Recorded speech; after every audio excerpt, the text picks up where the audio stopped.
Papa, apa bedanya orang bodoh dan orang pandai atau bijak? Apakah orang pandai itu yang nilai ulangannya selalu 100? Berham dan anak-anak semuanya, orang Kristen pasti adalah orang pandai. Karena dalam setiap penugasan yang diberikan, selalu mengembalikan kemuliaan kepada Yesus. Berarti termasuk membuat mukjizat serta menang atas iblis. Benar, karena kita memasuki medan pertempuran melawan musuh-musuh rohani kita dalam namanya. Dengan demikian, kehormatan harus diberikan kembali kepada namanya. Oh, berarti orang bodoh itu adalah sebaliknya, yang berjuang mencapai kemenangan demi ambisi dan prestasi pribadinya.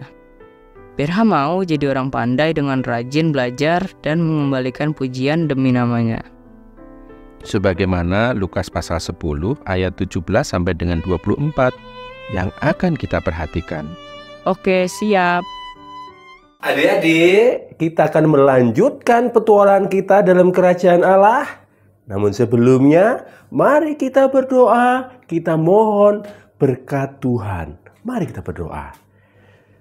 Kami bersyukur, kami berterima kasih karena Tuhan terus beranugerah kepada kami, memberikan kami kesempatan belajar akan firman Tuhan.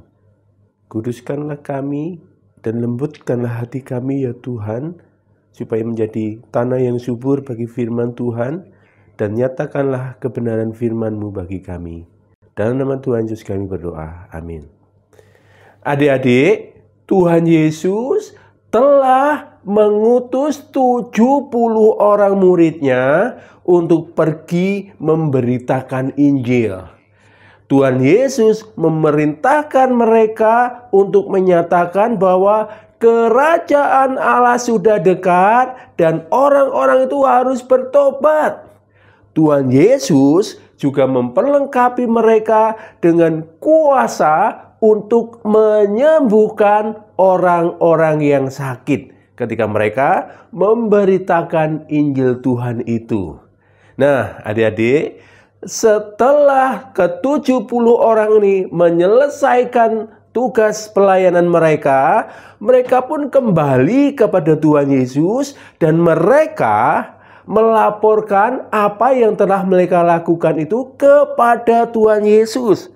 Mereka melaporkannya dengan sukacita, dengan sangat antusias. Mengapa adik-adik? Karena mereka merasa pelayanan mereka berhasil dan mereka berkata kepada Tuhan Yesus, "Guru, lihat, setan-setan pun tunduk kepada kami oleh karena namamu, Guru."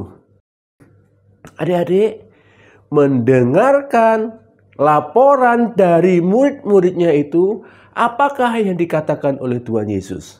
Tuhan Yesus mengatakan, "Aku melihat iblis jatuh seperti bintang jatuh dari langit." Apa maksudnya adik-adik? Apakah Tuhan Yesus mengatakan demikian karena iblis-iblis itu dikalahkan karena murid-murid itu melayani Tuhan? Bukan itu adik-adik. Yang dimaksudkan adalah Tuhan Yesus tahu memang demikianlah yang seharusnya terjadi. Bahwa setan-setan itu akan dikalahkan oleh Tuhan Yesus. Kuasa dari setan akan dikalahkan oleh kuasa dari Injil Tuhan. Adik-adik, demikianlah seharusnya bahwa nanti Tuhan Yesus yang akan menang. Tidak ada kuasa setan, tidak ada kuasa iblis yang dapat menandingi kuasa Tuhan Yesus. Itulah mengapa kemudian Tuhan Yesus mengatakan kepada mereka yang mau memberitakan Injil bahwa mereka aman. Aman itu apakah karena mereka terhindar dari mara bahaya, terhindar dari penderitaan, terhindar dari kesulitan, terhindar dari berbagai hal yang mengerikan? Tidak adik-adik. Tetapi ketika anak-anak Tuhan memberitakan Injil, Tuhan akan menyertai mereka sampai akhirnya dan tidak ada sesuatu pun yang bisa memisahkan kasih Allah dari anaknya, dari umatnya. Itulah yang dimaksud aman, sehingga kita semua nanti akan bersama-sama dengan Bapa di surga. Dan Tuhan Yesus juga memberikan koreksi kepada mereka. Apakah itu? Tuhan Yesus mengatakan, namun jika kamu bersukacita, janganlah kamu bersukacita karena roh-roh itu takluk kepadamu, melainkan karena namamu tercatat di surga. Adik-adik, mengapakah Tuhan Yesus mengatakan demikian? Karena memang ada sukacita yang tidak pada tempatnya dari murid-murid itu, adik-adik. Terkadang orang-orang yang menerima karunia tertentu bisa menjadi salah, bisa menjadi sombong, bisa menjadi memegahkan diri. Oh, ternyata aku dipakai Tuhan, aku bisa.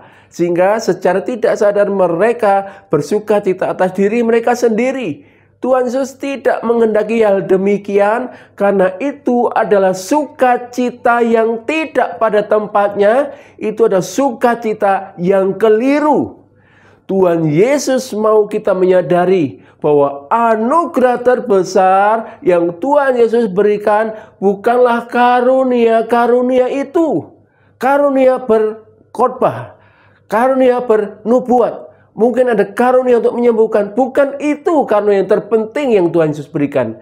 Tetapi karunia terpenting yang Tuhan Yesus berikan adalah kita bisa melihat kemuliaan Tuhan.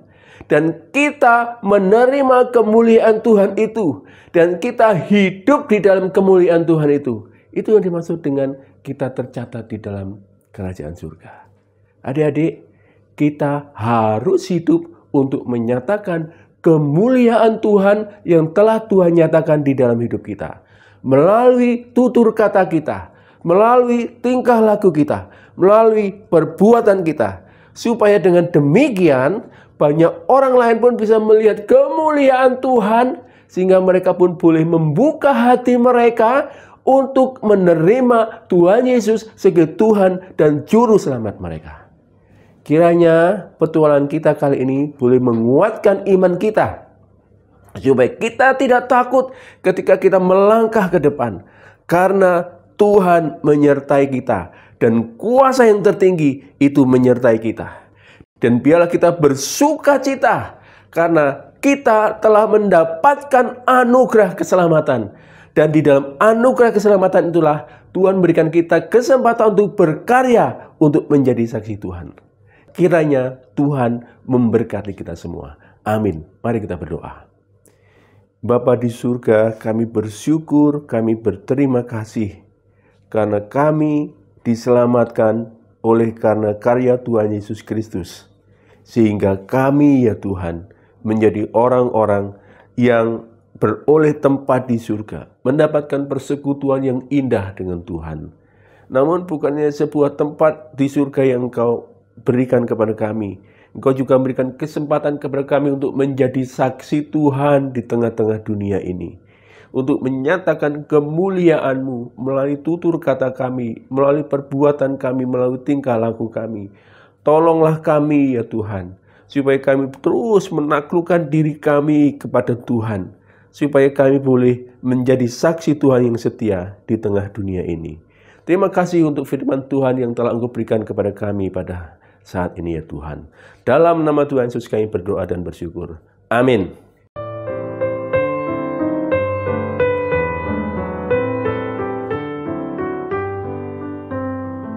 Teman Berham ada yang aneh. Kalau dia ngantuk, maka dia mengusir roh ngantuk. Pernah suatu hari dia mencuri. Terus orang tuanya bilang, "Kamu harus mengusir roh mencuri." Wah, kasihan juga ya setan dijadikan kambing hitam. Sebenarnya setan sudah dikalahkan sejak kebangkitan Yesus pada hari ketiga. Namun setan masih diberi kesempatan menunjukkan kebolehannya dalam batasan yang diizinkan Tuhan. Jadi berdasarkan Yakobus pasal 1 ayat 13 sampai dengan 15, ternyata tiap-tiap orang dicobai oleh keinginannya sendiri, karena ia diseret dan dipikat olehnya. Terima kasih buat pencerahannya. Mari menjaga hati sehingga kita tidak menjadi orang bodoh, tetapi menjadi orang bijak dalam kerajaan Allah, serta mau bergegas membaca Lukas pasal 10 ayat 25 sampai dengan 28. Sampai jumpa.